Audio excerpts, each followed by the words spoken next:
On this 50-point inspection from Saco River Brewing out of Freiburg, Maine, I have their Murder Hornet's Nest.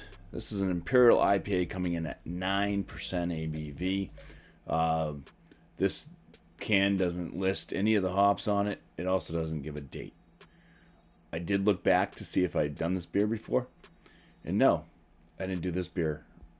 But I did do the Hornet's Nest, which was a double IPA from Saco River. And that had Citra, Stella, or Ella hops, and Mosaic. So I'm not sure what hops are in this one. They didn't list it on the can. They seem to have changed. That video was from a few years back, so if you want to go back and watch that one afterwards, yeah, you can see some changes to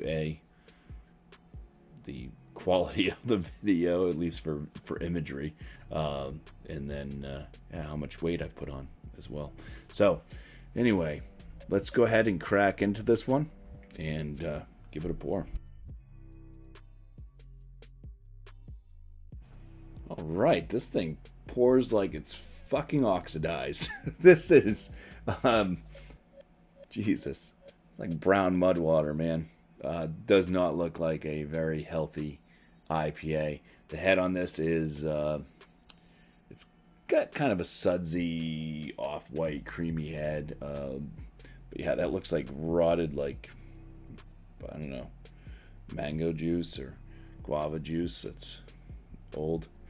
All right, let's get some aromas here. Let's see. Yeah, I would say there's a bit of guava, actually. Maybe a little passion fruit like from afar, guava. There's a bit of that kind of spiciness. Oh, yeah, it's got a good distance, and it's kind of sweet smelling fruits. Yeah, guava, passion fruit, pineapple, mango. It's got a lot. A little bit of a sweet malt presence. Smells candy-like as well out of the hops. So like candied, you know, take those pineapples and make them candied. Maybe like, yeah, if you get the dehydrated fruits or whatever. And then I'm not sure if they sprinkle some sugars on them sometimes as well on top of the fructose that's already there. Yeah, it's got some good aromas. Does not smell oxidized. It just looks shitty. All right, let's dive in. First week, cheers. There's a guava. There's a lot of like herbaceous and fruity spice. Just lingers all the way to the back.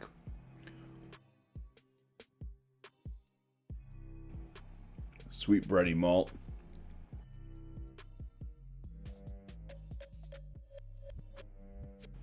The body seems to be about medium. It does seem to have kind of a liquidy membrane around a medium body, so it's like a thin layer around a medium body. Carbonation, I would say, is on the low side, medium. Bitterness is moderate. There's not a whole heck of a lot of other flavors other than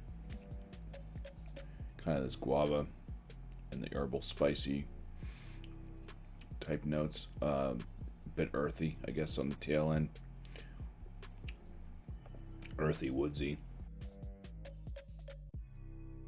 Maybe a dash of like a cooked pineapple kind of in there, but yeah, definitely not exciting my palate. The aromas had me believing this was going to be fantastic. The mouth has not the mouth feel, the flavors on my palate.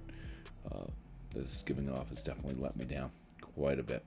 So I'm ready to go ahead and score this one. All right, I am back with my score. Trying to look at some untapped pictures here. Oh, it moved. Anyways, my beer definitely looks a bit darker than some of the ones in the pictures, even though they are still kind of dark. So, who knows? Maybe this one is a little bit oxidized at this point. I don't know how old it is either. But on Untapped, it only has 373 ratings. And it just says that it's not brewed with the blood of honeybees.